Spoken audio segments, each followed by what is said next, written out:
Hey everyone, welcome back to part 3 of the Nyos build, where I'll be talking about all the equipment that will be installed on this tank. Before we start, I wanted to give a huge shout out to Bulk Reef Supply, Nyos, Ecotech Marine, Aqua Illumination, Neptune Systems, and Carib Sea for providing all the equipment for this build. I'm going to be going over the Nyos Opus plumbing and how it's all set up. On the back of the overflow box, we have a primary drain, secondary drain, and a return flow. Here are all of the Nyos plumbing parts that come included. They are all pre-assembled and pre-glued. They do come shipped with these white nylon wraps to protect it from scratches during shipping. I do like that all the Nyos parts are accented in this purple color. Here we're looking at the included gate valve that comes off of the primary drain. Nyos included these C-clamps that I'm installing into the stand to securely hold the pipes so they don't move. The pipes were very easy to screw into the back of the overflow box, and they had pre-glued unions already on them. The pre-installed unions made it super easy to install the rest of the piping. Here I am installing the primary drain, and then the return flow piping, and the last secondary drain piping. Make sure that all the piping is hand tight to ensure that there will be no leaks. The primary and secondary drain go into the crash box, while the return piping has a barb installed so that you can use soft tubing to connect up to your return pump.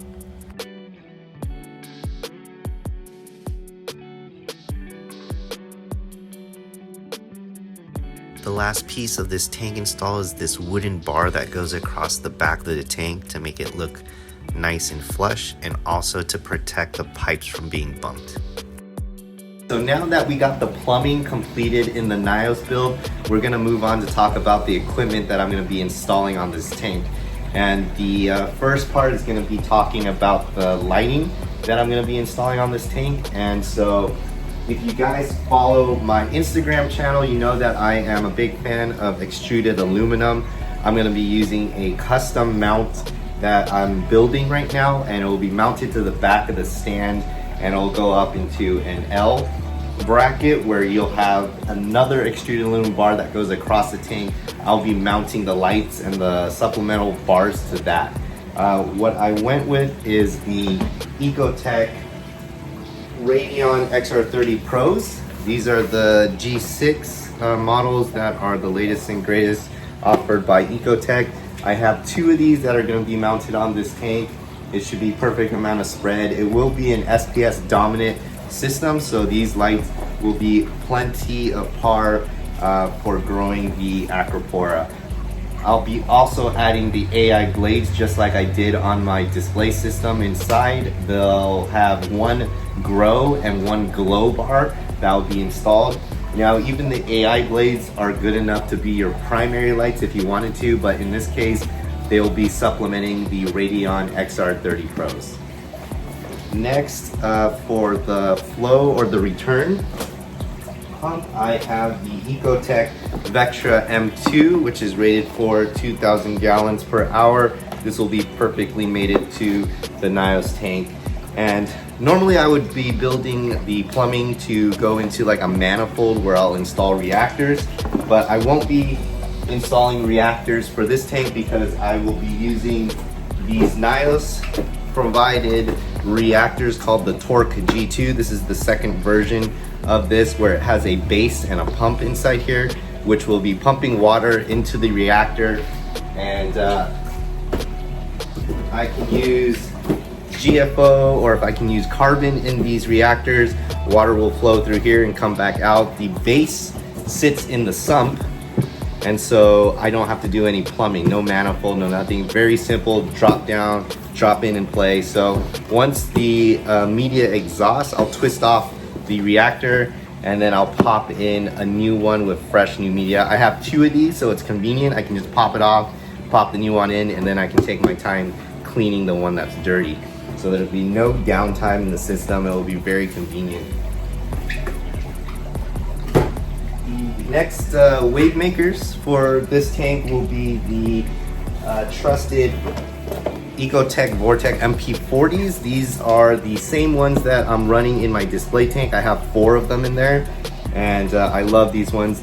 These are mounted on the outside right here. This is the motor and the electrical components, and it uses magnets to spin the wet side, which stays inside of the system. So when these are dirty, you have the ability to pop these off and just replace them with another wet side, or you can pop them off, clean them, and put them back in. So another very convenient product by Ecotech, and it will be plenty of flow for my SPS dominant system. If I do need more flow in the future, maybe I'll get another pair of these to put on the back wall, but I really think 2 of these will be perfect for this system. So I did touch a little bit about the protein skimmer that I'm running in the previous video, but just as a reminder, I'll be running the Quantum Nyos 220 protein skimmer, which is rated nicely to run this system.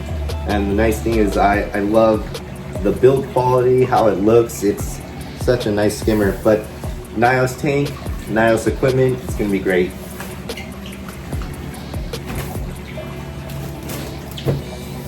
I will be putting links to all of the equipment that I'm using in the description, so if you guys want to check it out, read more on the specs of all of the equipment that I'm running, you can go ahead and click on those links.